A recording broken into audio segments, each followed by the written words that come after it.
The red warning lights flashed across the command center on Luna Base. Captain Tejo stood in front of the giant screen, watching numbers scroll past too fast to read.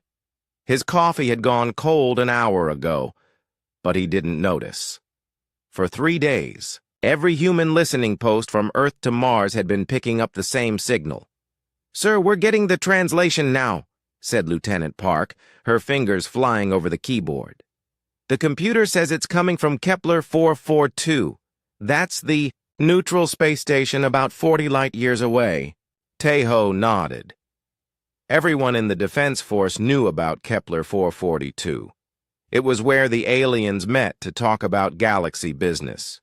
No human had ever been invited there. Most humans weren't even sure the place was real until today. The screen changed. Words appeared in perfect Korean, then English, then every other human language. The message was simple and terrifying. To the species called humans, the words read, "You have spread to 17 worlds without permission. You build cities and weapons faster than any species should. The Galactic Council of Unified Species has voted. You will send one representative to Kepler 442 station within 30 Earth days. This representative must be unarmed and carry no weapons or advanced technology. Only basic life support is allowed. If you refuse, or if you send more, then one being, your species, will be removed from existence. This is not a negotiation. This is a final warning." The message ended with coordinates and technical details for the meeting. Then the transmission stopped. Tejo stared at the screen for a long moment. Around him, the command center had gone, completely quiet. Nobody moved. Nobody spoke. "Get me President Yejin," Tejo said finally. "Right now." Within an hour, every important person on Earth was connected to the emergency meeting. President Yejin sat in her office in Seoul, looking tired but calm. On her screen, she could see Admiral Dong-wook at Fleet Command, Ambassador So-young from the Diplomatic Corps, and dozens of other officials. "How many ships do we have?" asked Admiral Dong-wook. He was an old man who had fought in the resource wars 20 years ago. "If we hit them first, maybe we can—" "Hit who?" interrupted Ambassador So-young. "We don't even know where they are." And this message came from 847 different species. That's not an enemy fleet. That's the entire galaxy. Dr. Ki-young, who studied alien behavior, leaned forward in his chair. "The message is interesting," he said quietly. "They could have just destroyed us. They have the technology to send signals across 40 light-years instantly. If they wanted us dead, we'd already be dead." "Then what do they want?" asked President Yejin. "They want to understand us," Ki-young replied. "And they're scared. Look at what they said. We build too fast. We spread too quickly. We don't follow the rules. Every other species probably took thousands of years to do what we've done in 50. Admiral Dong-wook slammed his hand on the desk. "So we're supposed to apologize for being successful? For building homes on new worlds?" "No," said Ki-young. "But we need to think about this carefully. They're asking for one person, unarmed. That tells us something important." "What?" asked the president. "They don't understand us at all. They think one human can speak for all humans. They think taking away our weapons makes us harmless. They're trying to put us in a box, like every other species in their council." Ambassador So-young nodded slowly. "So who do we send? It has to be someone who can represent humanity, but also someone who won't start a war." The debate went on for hours. The military wanted to send a soldier. The diplomats wanted one of their own. The scientists argued for a researcher. Everyone had a different idea. Finally, Dr. Ki-young spoke up again. "What if we send someone they'll never expect?" "What do you mean?" asked President Yejin. "They want one unarmed human. They think that makes us weak. But what's the most dangerous thing about humanity? It's not our weapons or our technology. Then what is it? Asked Admiral Dongwook. It's that we never stop learning. We never give up. We adapt to anything. The most dangerous human isn't a soldier or a diplomat. It's a teacher. The room went quiet. Everyone was thinking. A teacher? Said Ambassador So Young slowly. Think about it, Ki Young continued. Teachers deal with impossible situations every day. They take chaos and create order. They help people learn things they never thought they could understand. And most importantly, they never use force. They use patience and understanding. President Ye Jin was quiet for a long moment. Then she asked, "Do you have someone in mind?" Kai Young smiled. "There's a man named Wu Jin. He teaches elementary school in Busan. He volunteers at orphanages. He's the kind of person who makes everyone feel safe." "That doesn't sound very impressive," said Admiral Dongwook. "That's exactly why it's perfect," Ki Young replied. "But there's more. Before he became a teacher, Wu Jin was Special Forces. He left the military after completing 3 impossible missions. Said he was tired of solving problems with violence." The president raised her eyebrows. "So he looks harmless, but he's actually a warrior? Better than that, he's a warrior who chose to become a teacher. He understands both conflict and peace. He can think like a soldier when he needs to, but he chooses to think like an educator." Ambassador So Young leaned forward. "Have you talked to him about this?" "Not yet. But I know he'll volunteer. He always puts others before himself." 2 days later, Wu Jin sat in his small apartment in Busan, reading the official request. The government had explained everything. The alien message, the impossible choice, the fate of humanity. His neighbors would have been surprised to know that their quiet, friendly teacher was reading about galactic politics. To them, he was just the man who helped their children with homework and fixed broken bicycles on weekends. Wu Jin looked at the photos on his desk, pictures of his students, pictures of the orphans he worked with, all the young faces that trusted him to keep them safe. He picked up his phone and called the number Dr. Ki Young had given him. "This is Wu Jin," he said when someone answered. "I'll do it." "Are you sure?" asked the voice on the phone. "You understand what this means?" Wu Jin looked out his window at the city lights. Somewhere up there, among the stars, 847 alien species were waiting to judge humanity. They thought sending one unarmed human would solve their problem. They had no idea what they were asking for. "I'm sure," Wu Jin said. "When do I leave?" 3 weeks later, a small ship lifted off from Earth. It carried 1 passenger, basic life support, and a simple AI computer for navigation. No weapons, no advanced technology, just 1 human teacher on his way to save his species.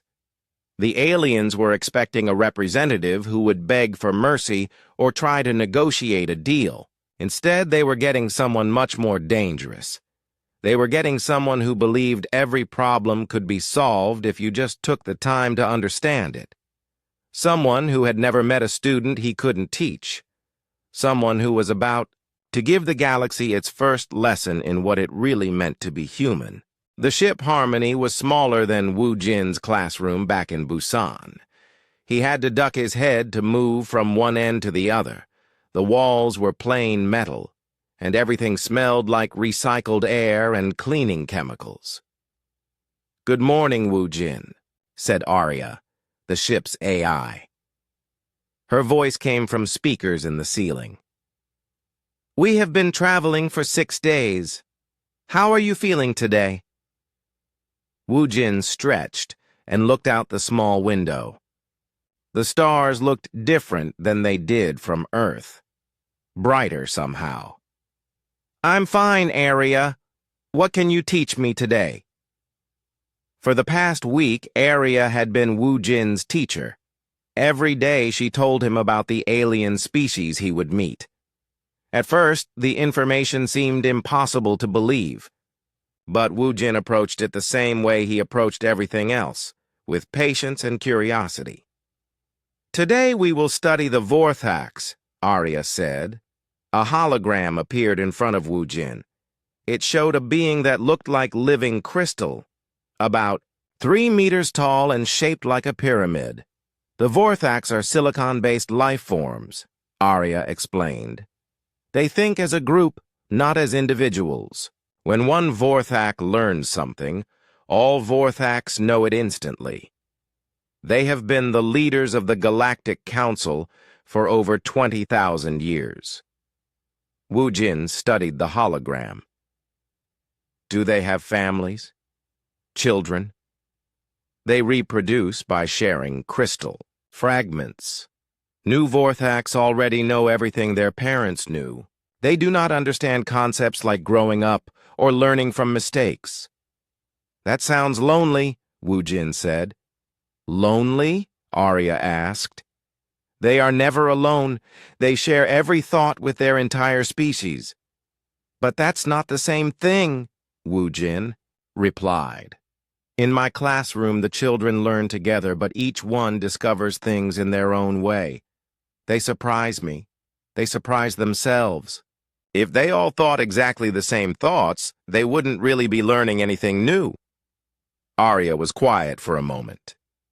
As an AI, she had never thought about the difference between sharing information and sharing experiences. Show me the melody next, Wu Jin said. The hologram changed. Now it showed beings that looked like tall, graceful birds with 4 arms and faces that seemed to shimmer with colors. The melody communicate through sound frequencies below human hearing, Arya explained. They make all decisions by singing, together until their voices create perfect harmony. Disagreement is considered a form of mental illness. Wu Jin frowned. What happens when they need to solve a new problem? They sing about it until everyone agrees on the solution. But what if the first solution doesn't work? Then they sing until everyone agrees that it did work. Wu Jin shook his head. That's not solving problems. That's just pretending problems don't exist. Over the next few days, Arya showed him dozens of species. The Kethron, who looked like giant lobsters and settled every dispute by fighting. The Nexari, who had replaced their biological bodies with machines thousands of years ago. The Yulani, who were so polite that they had never said no to anyone in their recorded history. Each species was fascinating, but Wu Jin began to notice something strange. Every alien race seemed to have found one way of living and then stopped, changing. The Vorthax had perfect unity, so they never learned to be individuals. The melody had perfect harmony, so they never learned to disagree constructively. The Kethron had perfect strength, so they never learned to solve problems without violence. Arya, Wu Jin said on the 10th day of the journey, have any of these species ever changed their basic way of life? What do you mean? I mean, has a Vorthax ever decided to think for itself? Has a melody ever argued with the group? Has a Kethron ever tried to solve a problem without fighting? Arya searched her databases. There are no records of such behavior. Each species follows the patterns that allowed them to survive and join. The Galactic Council. Wu Jin stared out the window at the stars. What about humans? What's our pattern? Humans are difficult to categorize, Arya said. You have demonstrated every pattern that other species use, but you do not limit yourselves to any single approach. This is why the Council finds you disturbing. We adapt, Wu Jin said simply. When one way doesn't work, we try another way. Yes. But the Council sees this as instability. They believe that lasting peace requires each species to know its place and stay in it. On the 15th day, Arya announced that they were approaching Kepler 442. Wu Jin pressed his face to the window and saw something that took his breath away. The station was huge, bigger than any city on Earth. It looked like a flower made of metal and crystal, with hundreds of petals extending in all directions. Each petal glowed with different colored lights. Each section belongs to a different group of species, Arya explained. The crystal sections are for silicon-based life forms like the Vorthax. The blue sections are filled with water for aquatic species. The green sections have plant-like beings. As they got closer, Wu Jin could see ships coming and going from the station. Some looked like the metal ships humans built. Others looked like living creatures swimming through space. A few looked like pure energy held together by force. Fields. There are 47 different types of life represented here, Arya said. This is the most diverse place in the galaxy. The Harmony was guided to a small docking bay. As the ship settled into place, Wu Jin felt his heart beating faster. Everything he said and did from now on would affect the future of every human being. The airlock opened with a hiss. Wu Jin stepped out and found himself face to face with his first alien. The being was clearly Kethron, about 2 meters tall with 6 arms and an exoskeleton that looked like armor. Its eyes were compound, like an insect's, and they studied Wu Jin with obvious curiosity. "I am Zeftar," the alien said. Its voice came from a translator device on its chest. "I am station security. You are the human representative."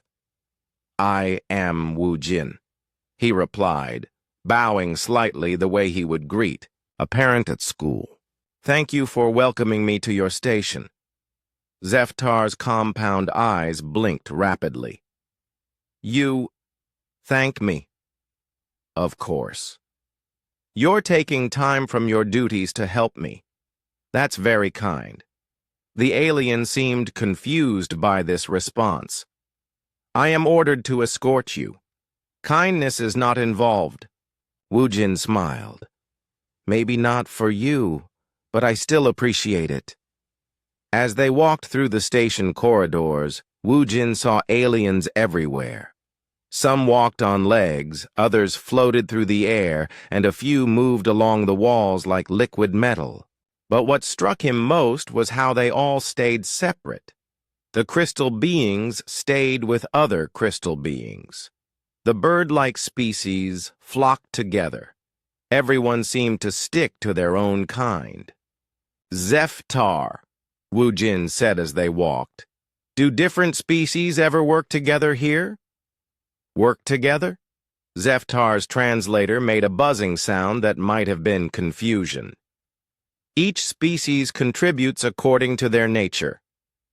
Vorthax make decisions. Melody handle communications. Kethran provide security." "But do you ever talk? Just to learn about each other?" Zeftar stopped walking. His 6 arms moved in what looked like a shrug. "What would be the purpose? We already know what each species does." Wu Jin looked around the corridor. Dozens of different life forms were walking past each other, but they might as well have been invisible to each other. It was like a school cafeteria where every table was for a different grade, and no one ever thought to sit somewhere else. "Where will I be staying?" Wu Jin asked. "You will have quarters in Section 7. It has been modified for your atmospheric and gravitational needs." They took what looked like an elevator, but instead of moving up or down, it seemed to move sideways through the station. When the doors opened, Wu Jin found himself in a corridor that looked almost human normal. The gravity felt right, and the air didn't smell strange. "Your quarters are here," Zeftar said, stopping in front of a door. You have 3 days to prepare for your appearance before the council. Do not leave this section without an escort. Am I a prisoner? Wu Jin asked. Zeftar's compound eyes blinked again. You are a potential threat to galactic stability. But also, you are a guest. I do not understand the distinction. After Zeftar left, Wu Jin sat on his simple bed and thought about what he had seen. The station was amazing, a place where hundreds of species lived and worked together, but they weren't really together at all. They were just occupying the same space. It reminded him of his first year teaching. The children had sat in neat rows, never talking to each other, doing exactly what they were told. It was quiet and orderly, but nothing interesting ever happened. Everything changed when he started letting them work together. Suddenly, the quiet. Kids had new ideas. The loud kids learned to listen. Problems got solved in ways no one expected, but that had taken patience and trust. And the willingness to let things get a little messy while everyone figured out how to cooperate. Looking out his window at the vast station full of aliens who never really talked to each other, Wu Jin wondered if the galaxy was ready for things to get a little messy. In 3 days he would find out. The Grand Assembly Chamber was the largest room Wu Jin had ever seen. The ceiling disappeared into darkness above his head, and the walls curved away so far that he couldn't see where they ended. Hundreds of platforms floated at different heights, each one holding representatives from different species. Wu Jin stood on a small platform in the center of it all. He felt very small and very alone. Above him, a massive crystalline being slowly rotated, its faceted surface catching light from sources Wu Jin couldn't identify. This was Supreme Arbiter Koltes, the Vorthak who would decide humanity's fate. The session begins, Koltes announced. His voice came from everywhere at once, vibrating through the floor and walls. The species called human will be judged according to galactic law. Let the charges be read. A platform descended from the upper levels. On it stood a Kethron, even larger than Zeftar, with scars covering its exoskeleton and weapons mounted. On 4 of its 6 arms, this had to be the prosecutor. I am Yethmori, Speaker for Galactic Justice, the alien announced. The charges against the human species are severe. He gestured with 2 of his arms, and a hologram appeared in the center of the chamber. Wu Jin watched as images of human settlements appeared in the air above him, ships landing on distant worlds, cities being built, factories and farms spreading across alien landscapes. First charge, Yethmori declared. Unauthorized expansion. The human species has established colonies on 17 worlds without permission from the Galactic Council. This violates the Treaty of Controlled Growth that has maintained galactic peace for 50,000 years. The hologram changed, showing human technology, ships, weapons, communication devices. Second charge, accelerated development. The human species has achieved in 50 years what most species require 5,000 years to accomplish. This rapid advancement threatens the established order of galactic civilization. More images appeared. Humans building different types of homes on different worlds. Desert cities with cooling systems, underwater bases, mountain settlements. Third charge, adaptive contamination. The human species refuses to maintain consistent behavioral patterns. They change their methods, their structures, even their social organization based on local conditions. This unpredictability makes them impossible to categorize and control. Yethmori's compound eyes fixed on Wu Jin. These charges are supported by the testimony of 847 species. The evidence is overwhelming.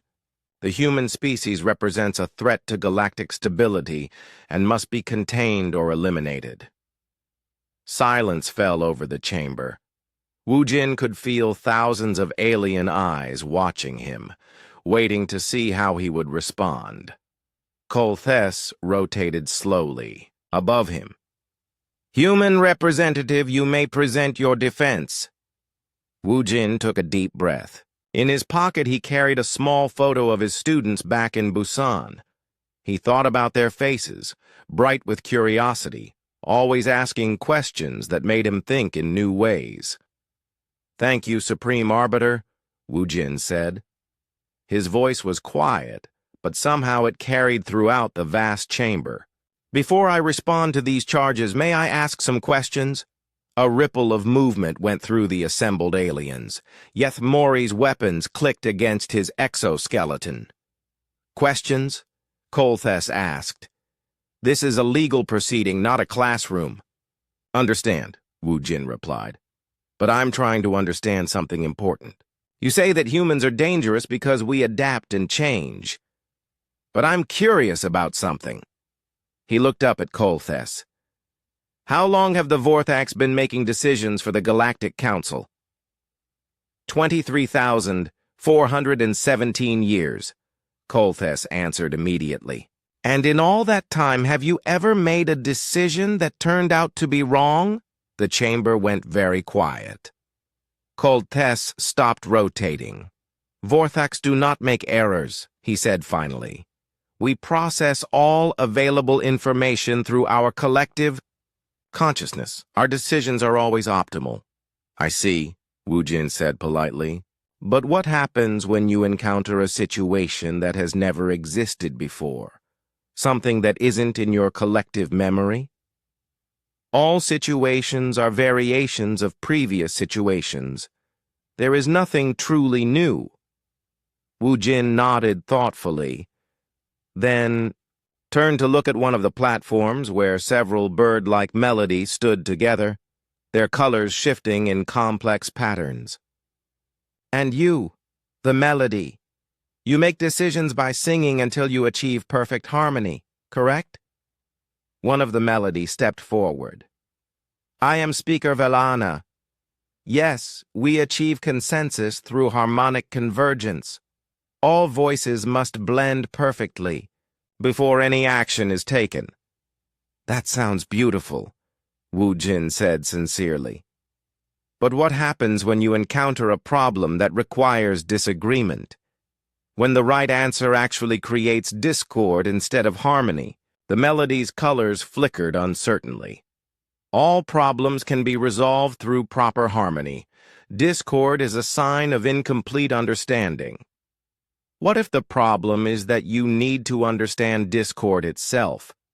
Velana's colors went completely gray.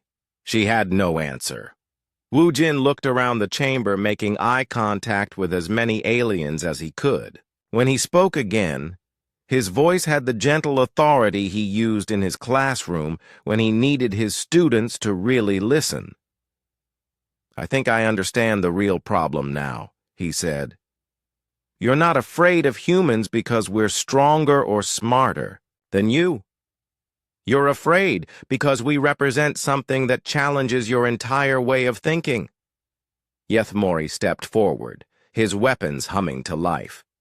"Human, you will answer the charges against your species." "I am," Wu Jin replied calmly. "The prosecutor says we've expanded to 17 worlds without permission. That's true. But why didn't we ask permission?" He gestured to the assembled aliens. "Because we didn't know you existed until 3 weeks ago. We've been trying to send signals into space for decades, hoping to find other intelligent life." "No," one ever answered. A murmur went through the chamber. Wu Jin continued. "You say we develop too fast. That's also true. But why do we develop so fast? Because we have to. Our world is dangerous. We have earthquakes, storms, diseases, wars. If we don't adapt quickly, we die. We didn't choose to be fast learners. We became fast learners because our planet taught us we had to be. The murmur grew, louder. Wu Jin raised his voice slightly. And you say we're unpredictable because we change our behavior based on conditions. Again, that's true. But here's what I don't understand. He looked directly at Kolthes. You've built the most amazing thing I've ever seen. This station brings together hundreds of different species. You've created peace between beings who are so different, they barely qualify as the same type of life. That's incredible.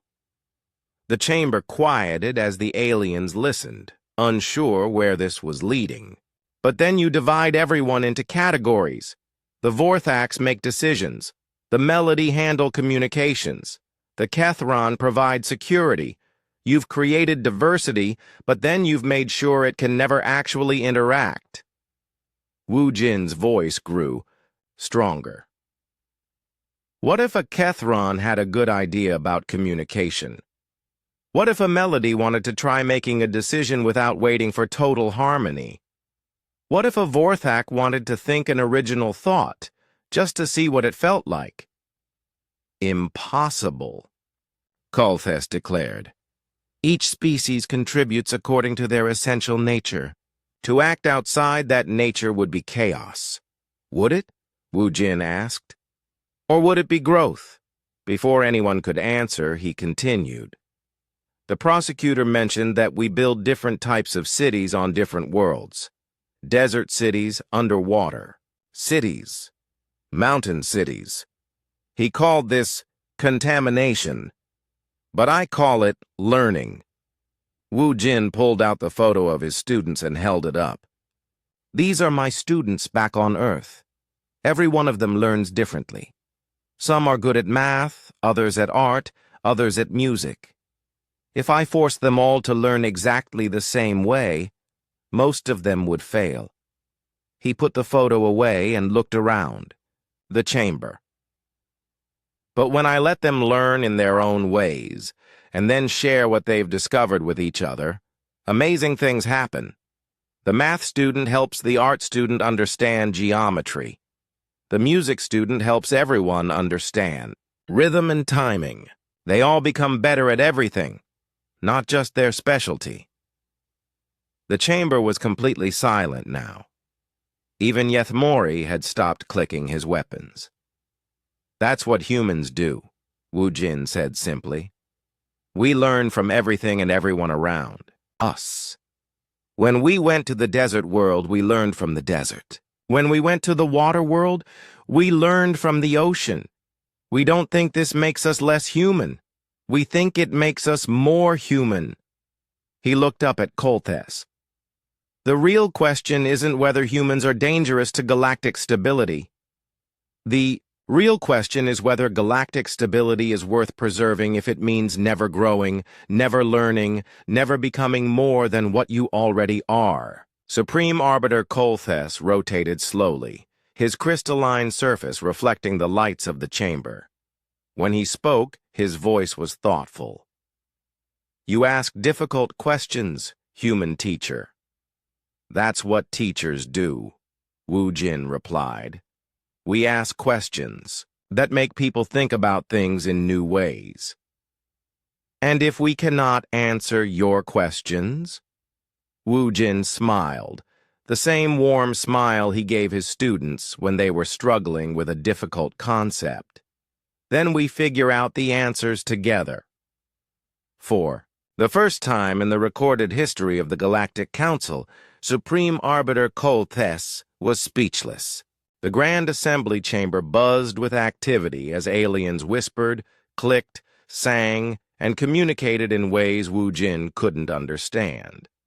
His questions had stirred something in the gathered representatives, and not everyone was comfortable with the feeling.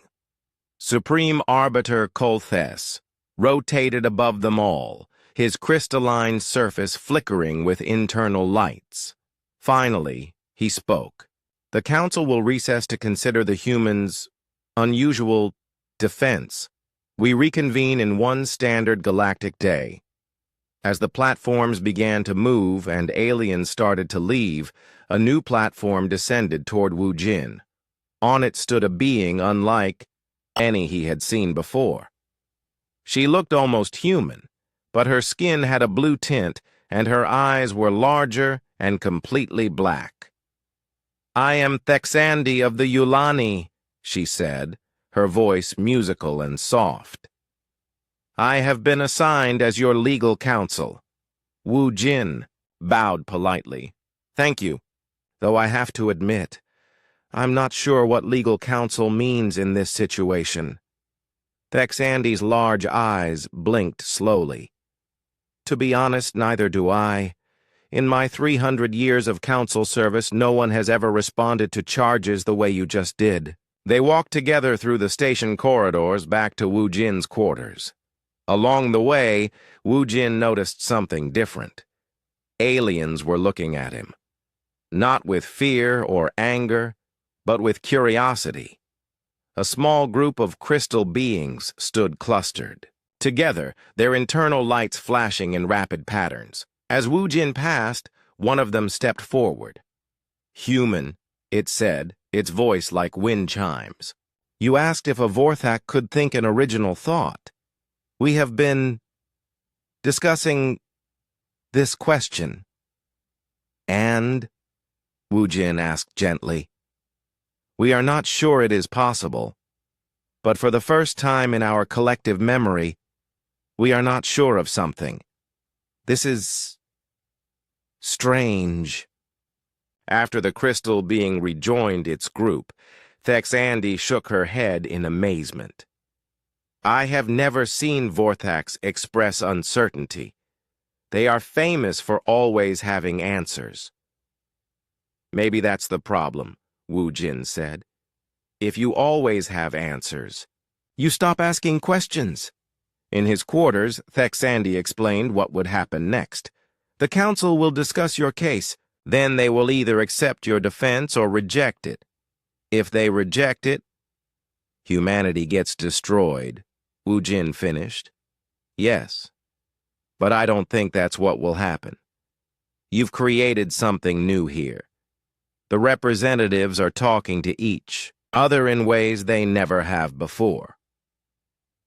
The next morning, Zeftar arrived at Wu Jin's door earlier than usual.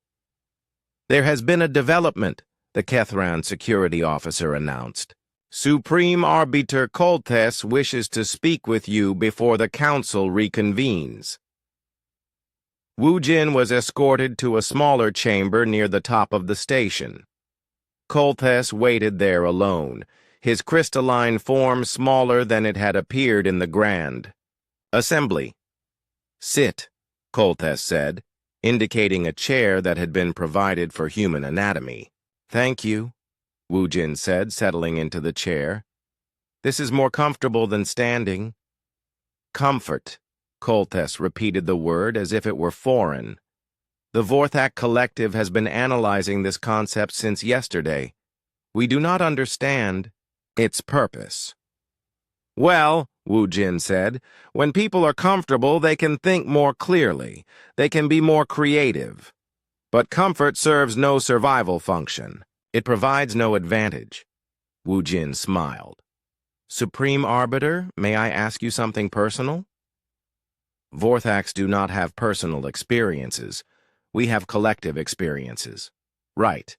But within that collective, do you ever wonder what it would be? Like to have a thought that belonged just to you?" Kolthes was silent for a long moment.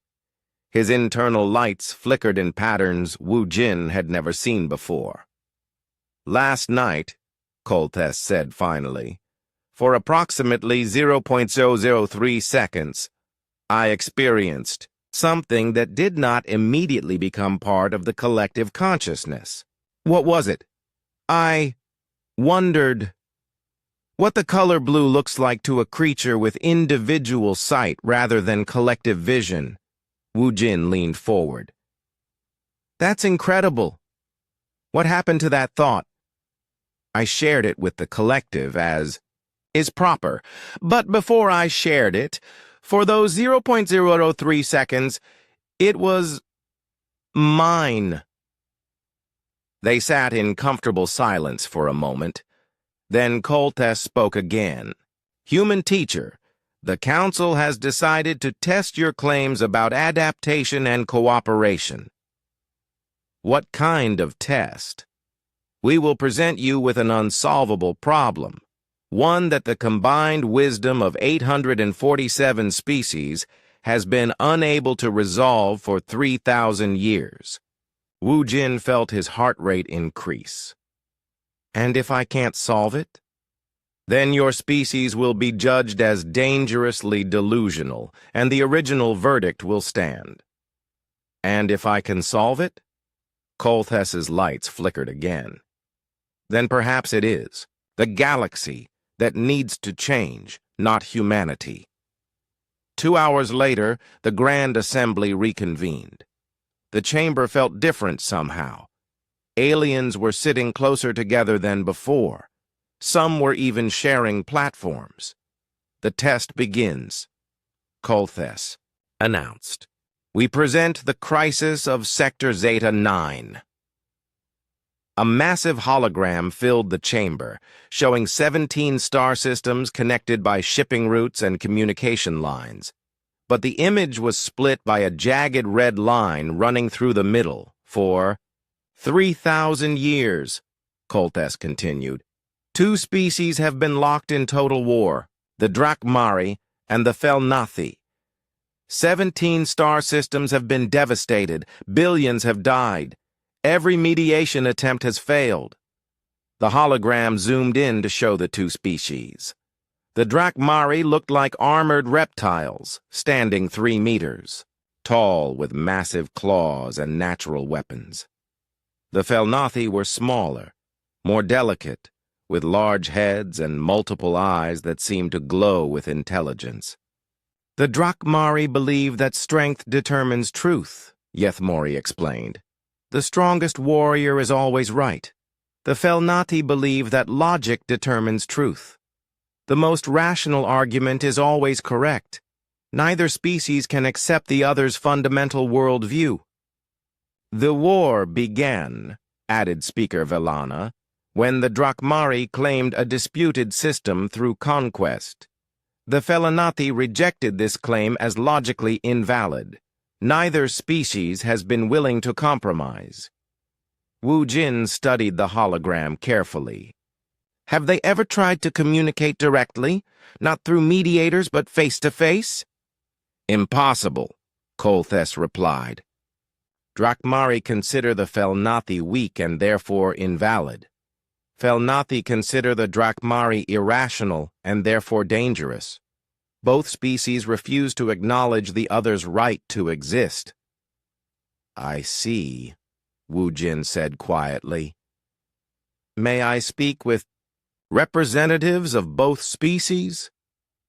A murmur went through the chamber. Thexandy leaned toward him. That's extremely dangerous. They might try to kill each other.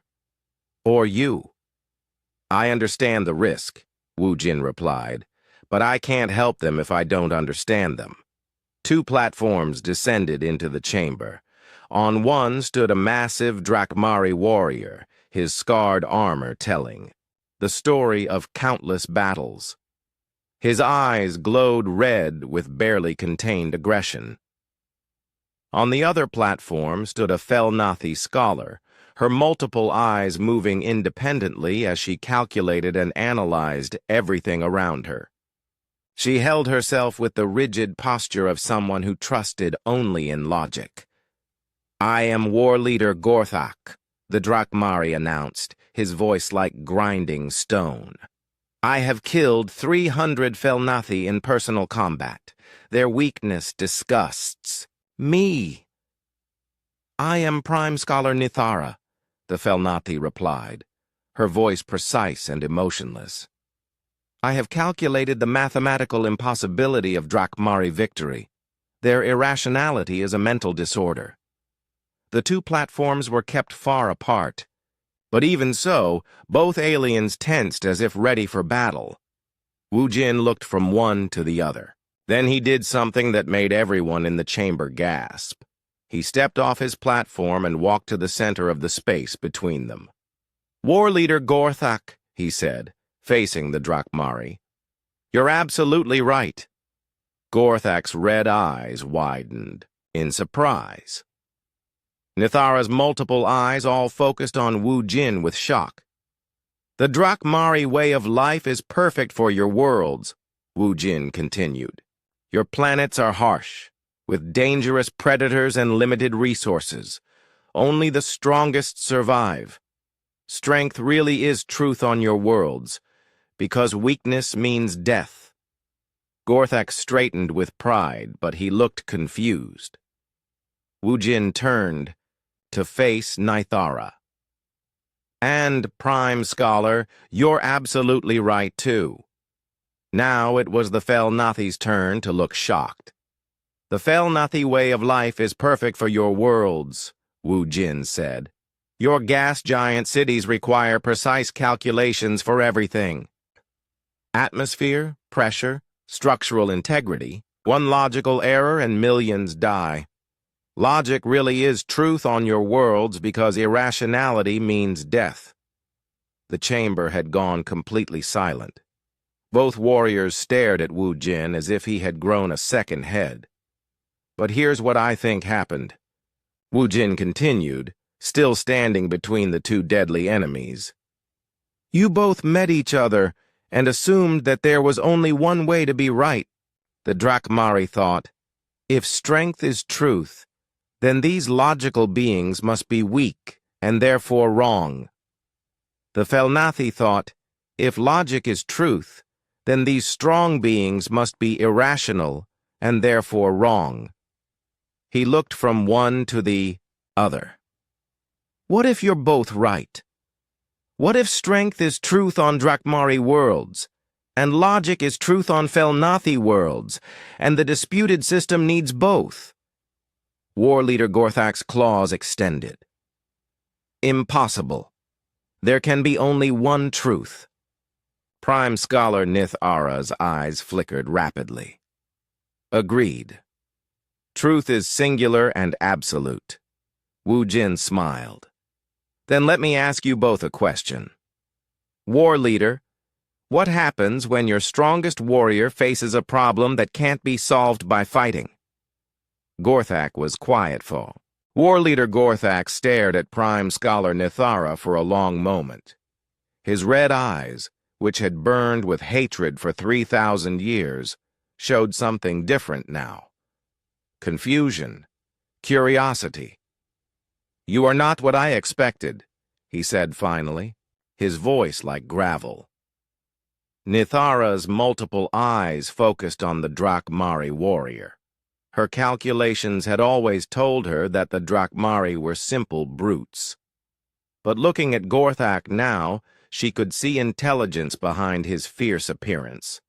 "Your armor," she said hesitantly. "The design is mathematically elegant.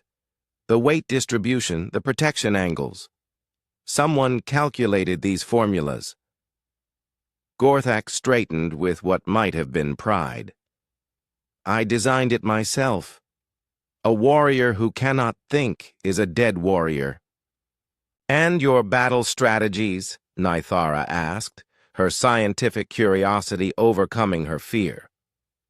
"The ones that defeated our fleets in the Kepler campaigns?" "I studied your logistics patterns for 50 years. I learned to predict your supply routes, your response times. A warrior who cannot learn is a dead warrior." The chamber watched in amazement as the two ancient enemies actually talked to each other. Wu Jin stepped back, giving them space, but stayed close enough to help if needed. "Your city designs," Gorthak said, gesturing toward Nithara. "Even my warriors admire them. Floating structures that survive gas giant storms. That requires courage. A different kind of courage than battle, but courage nonetheless." Nithara's rigid posture relaxed slightly. "Your mining operations in the asteroid fields. We have analyzed them," The efficiency rates are mathematically impressive. Our computers could not achieve better optimization. Wu Jin smiled. This was always the moment he loved most in his classroom, when students stopped seeing each other as enemies and started seeing each other as people with different gifts. Prime Scholar, he said gently, if the Drakmari handled security for your gas cities, could your people focus more on research and development? Nithara's eyes moved rapidly as she calculated. With reliable protection, we could increase our scientific output by 347%. But the cultural integration protocols would be complicated, Wu Jin finished, but not impossible. War Leader, if the Fel-Nathi handled logistics for your mining operations, could your warriors focus more on exploration and expansion? Gorthak's claws clicked against his armor as he thought. My warriors spend too much time counting supplies and planning routes. They hunger for new challenges, new worlds to conquer. But working with them would require trust. Trust. Nithara repeated the word as if it were a mathematical equation she was trying to solve. Trust, Gorthak agreed, his voice thoughtful. Wu Jin looked up at Supreme Arbiter Kolthes. Could they try it? A small cooperation project just to see if it works? Kolthes rotated slowly, his crystalline surface reflecting the lights from hundreds of alien platforms. This has never been attempted. Two species changing their fundamental approach to existence. But that's not what's happening, Wu Jin said. They're not changing who they are. They're discovering that they can be more than they thought possible. Over. The next several hours, something unprecedented happened in the Galactic Council. War Leader Gorthak and Prime Scholar Nithara continued talking, not negotiating or debating, but actually sharing ideas. Other species representatives began moving closer, listening to the conversation. Some started asking questions of their own. Representative Morden of the Builder species. Gorthak floated his platform nearer to the discussion. For 10,000 years, my people have built structures for other species. Always the same designs, always the same methods. But listening... Till you speak of adaptation, I wonder what we might build if we tried new approaches. Speaker Velana of the Melody sang a series of notes that her translator turned into words. We have maintained harmony for millennia, but perhaps some discord might create new forms of music, new forms of beauty. A synthetic voice from the Nexari platform joined in. We replaced our biological forms to achieve perfection, but observing biological adaptation suggests that imperfection might lead to greater growth than perfection allows. Wu Jin watched as aliens who had not spoken directly to each other in centuries began sharing ideas, asking questions, expressing doubts and curiosities they had kept hidden for millennia. Thexandi appeared at his side. "What have you done?" she asked, her large black eyes wide with amazement. "I haven't done anything," Wu Jin replied. "I just asked them to look at each other instead of looking past each other. But the order of things, the stability, will be fine," Wu Jin said confidently. "Maybe even better than fine." Supreme Arbiter Koltes's voice cut through the growing conversations. "The session will recess for one galactic day while the Council considers these developments." As the platforms began to disperse, something remarkable happened. Instead of separating by species, small mixed groups formed. Crystal's beings floated alongside bird-like melody. Aquatic species shared platforms with gas-floating entities. The rigid barriers that had maintained galactic peace for 50,000 years were dissolving. Zeftar approached Wu Jin as the chamber cleared. Human teacher, my warrior instincts tell me that chaos is coming. But my observations suggest that this chaos might be beneficial. Change always feels chaotic at first, Wu Jin replied. But chaos isn't necessarily bad. It's just energetic, full of possibilities. That evening, Wu Jin sat in his quarters reading reports that Arya translated for him. Messages were flooding in from across the galaxy. Species that had maintained the same social structures for thousands of years were beginning to experiment with new approaches. A group of Vorthax had attempted individual decision-making for the first time in their history. The results were messy and inefficient, but they had produced 3 completely original ideas that their collective consciousness had never conceived. Melody musicians were experimenting with discord and finding that controlled disagreement created new harmonies they had never imagined. Young Kethran warriors were asking questions instead of just fighting, and they were discovering that some battles could be won without violence. Arya, Wu Jin said, what do you think is happening? I believe, Wu Jin, that you have introduced the concept of growth to a galaxy that had forgotten how to grow. Is that dangerous? All growth involves risk, but stagnation guarantees decay. The galaxy was stable, but it was also slowly dying. These species had reached the limits of what they could achieve within their rigid roles. Wu Jin nodded, looking out his window at the vast station. Lights were moving in new patterns as different species visited sections they had never seen before. Conversations were happening that had never happened before. Arya, do you think the Council will accept humanity now? I think the Council is too busy discovering what they might become to worry about what humanity has always been.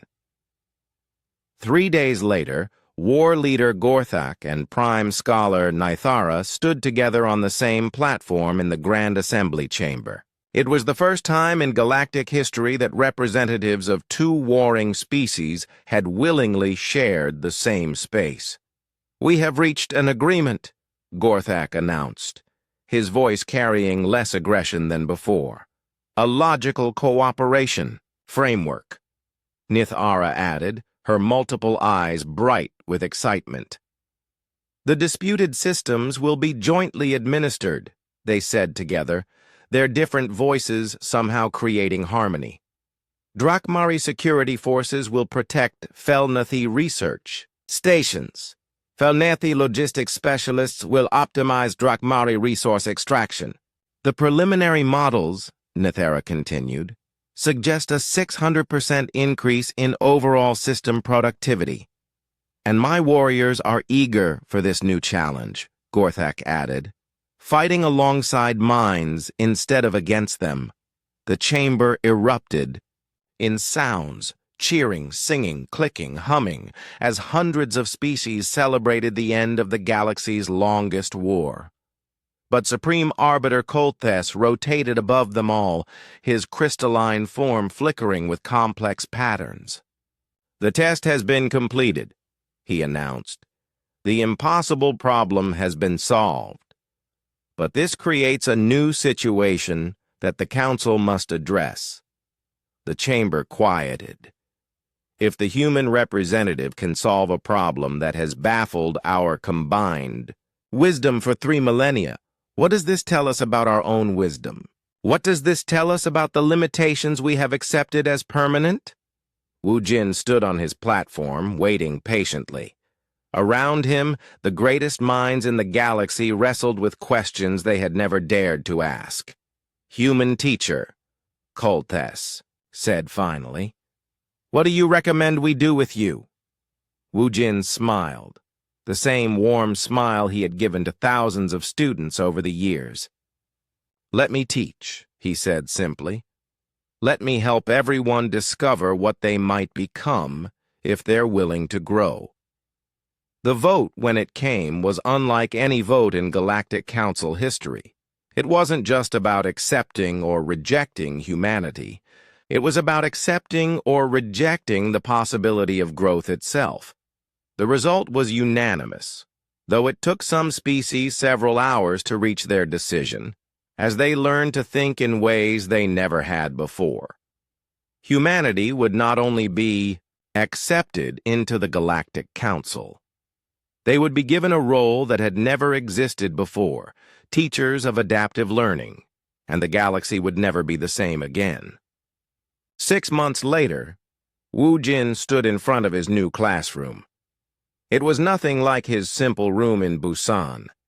This classroom floated in the center of Kepler 442 station, with transparent walls that looked out into space. The desks, if they could be called desks, were platforms that could adjust to accommodate any type of life form. His students were unlike any he had ever taught. In the front row, a young Vorthak named Keth Tira practiced thinking individual thoughts. Her crystal form flickered with confusion as she tried to form ideas that didn't immediately connect to the collective consciousness. "It's difficult," she admitted, her voice like wind chimes in a gentle breeze.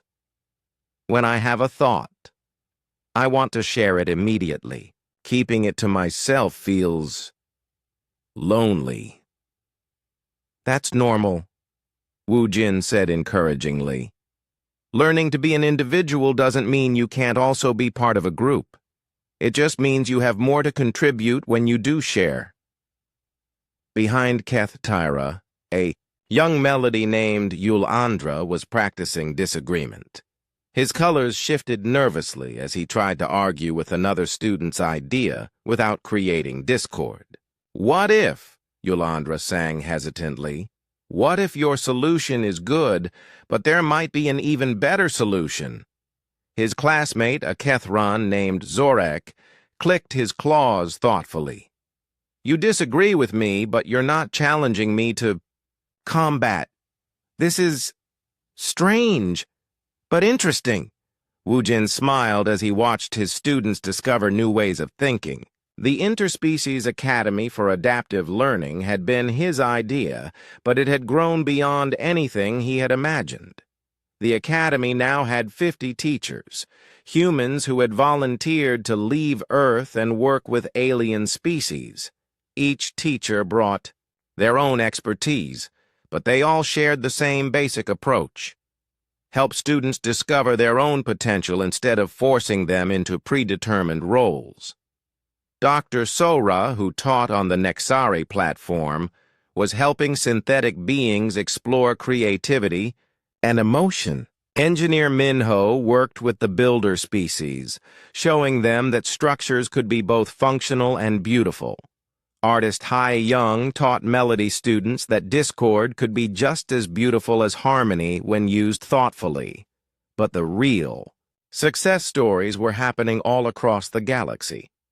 The Drakmari-Felnathi cooperation in Sector Zeta 9 had become a model for other species. Their joint colonies were thriving, with Drakmari strength protecting Felnathi innovation, while Felnathi logic enhanced Drakmari efficiency. The Vorthak Collective had begun what they called individual development projects, programs where young Vorthaks learned to think independently before joining the collective consciousness. The result was a collective that was more creative and adaptable than it had been in millennia. Melody Society had discovered jazz music. The controlled discord and improvisation had created entirely new forms of beauty that their perfect harmony had never achieved. Even the ancient and conservative species were beginning to change. The eternal librarians of Proxima had started accepting new ideas into their sacred archives.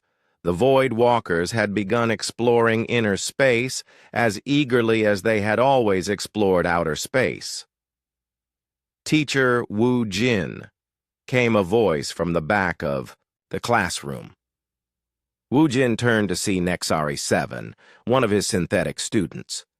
The being looked like a humanoid robot, but with flowing lines that suggested both machine precision and organic grace. Yes, Nexari 7? I have been processing the concept of wonder that you taught us last week. I believe I am beginning to experience it, but I am uncertain of the purpose it serves. Wu Jin walked over to the synthetic being. What makes you feel wonder? When I observe the gas giant storms on the Felnathi worlds, I experience what I can only describe as appreciation without function. The storms serve no purpose for me, yet I find them beautiful? The word came out as a question, as if Nexari 7 wasn't sure it was the right term. That's exactly right, Wu Jin said. Wonder doesn't have to serve a purpose. Sometimes the most important things are the ones that exist just because they're beautiful or interesting or surprising. But this is inefficient, protested Kethatira from the front row. My collective consciousness finds such thoughts wasteful. Do they? Wu Jin asked gently. Or do they find them different? A pause. Then Kethatira's crystal form brightened. The collective has been asking me to share my wonder thoughts. They say my individual experiences create new perspectives. In the collective, Wu Jin nodded. That's because wonder leads to questions. Questions lead to exploration. Exploration leads to discovery. And discovery leads to growth. The lesson continued, but Wu Jin found his mind wandering to a message he had received that morning. It was from Earth, from his old school in Busan. His former students had sent him drawings and letters. They were proud that their teacher was teaching aliens, though most of them weren't entirely sure what that meant. But their letters were full of the same curiosity and kindness that had always made him love teaching. Young Su Jin had drawn a picture of Wu Jin standing between a crystal alien and a bird alien, all of them smiling. At the bottom, she had written in her careful handwriting, Teacher Wu Jin shows everyone how to be friends. That evening, Wu Jin sat in his new quarters aboard the station, looking out at the stars. His rooms were larger now and more comfortable, but he still kept the photo of his Busan students on his desk. A chime indicated someone was at his door. Come in, he called. Supreme Arbiter Kolthes entered, his crystalline form smaller than usual. Over the months, Wu Jin had learned that Kolthes made himself smaller when he wanted to have personal conversations rather than official ones. Good. Evening, Wu Jin, the Vorthak said. I hope I am not disturbing you. Not at all. Please sit. Wu Jin gestured to a platform that had been installed for non-human visitors. Kolthes settled onto the platform, his internal lights flickering. In the patterns Wu Jin had learned indicated thoughtfulness. I wanted to discuss the expansion proposal, Kolthes said. The expansion proposal was ambitious beyond anything the galaxy had ever attempted. Instead of just the Academy on Kepler 442, humans wanted to establish teaching centers throughout galactic space, places where any species could learn to adapt, to grow, to become more than they had been. The Council has concerns, Kolthes continued. Some members worry that too much change too quickly might destabilize galactic civilization. Wu Jin nodded. Change is always scary, even good change. But you believe it is necessary? I believe it's inevitable, Wu Jin replied. You can't stop growth once it starts. You can only choose whether to guide it wisely or let it happen chaotically. Kolthes's lights flickered more rapidly. And you believe humans can provide this guidance? Not just humans, Wu Jin said. Look at what's happened here. Keth Tira is teaching other Vorthax about individual thought. Yulandra is showing Melody how to use Discord creatively. War leader Gorthak and Prime Scholar Nithara are planning joint colonies that will be stronger than either species could build alone. He stood and walked to the window, looking out at the station's lights. Humans didn't do this. We just showed everyone that it was possible. Now they're teaching each other. The vote tomorrow will be close, Coltus warned. I know. But whatever the council decides, the change has already started. You can't make someone forget that growth is possible once they've experienced it. The next day, the Grand Assembly Chamber was more crowded than Wu Jin had ever seen it. Representatives from all 847 species were present, but now they weren't, arranged in rigid, species-specific groups. Mixed platforms held Vorthax talking with Melody, Ketharon working alongside Nexari, builders collaborating with artists. The proposal was simple. Establish 50 teaching centers throughout the galaxy, staffed by humans and trained representatives from species who had learned adaptive thinking. Create a network of learning that would allow any being from any species to discover their potential for growth. The debate was passionate but respectful. Species that had never spoken before shared their experiences with adaptive learning. Some spoke of successes, colonies that were thriving, conflicts that had been resolved, discoveries that had been made. Others spoke of failures and setbacks, of changes that had been too fast or too chaotic. But even the critics admitted that the failures had led to learning, and the learning had led to improvement. When the vote was called, it wasn't unanimous. Some species still preferred the stability of the old ways, but the majority voted for expansion, not because they weren't afraid of change, but because they had learned that growth was worth the risk. As the results were announced, Wu Jin felt a hand on his shoulder. He turned to see Zeftar, the Kethran security officer who had first escorted him to the station. Teacher Wu Jin, Zeftar said, his translator giving his words a formal tone. I wanted to thank you. For what? For showing me that a warrior can be more than just a fighter. I begin my own teaching training next month. Wu Jin smiled. You'll be a great teacher, Zeftar. You understand both discipline and compassion. Later that day, as Wu Jin prepared for his return trip to Earth to recruit more teachers, he received one more visitor. It was a small being he had never seen before, roughly humanoid but with iridescent skin and large, curious eyes. I am Yextani, the being said in a voice like silver bells. I represent the children of the Edge, species too young to join the council but old enough to want to learn.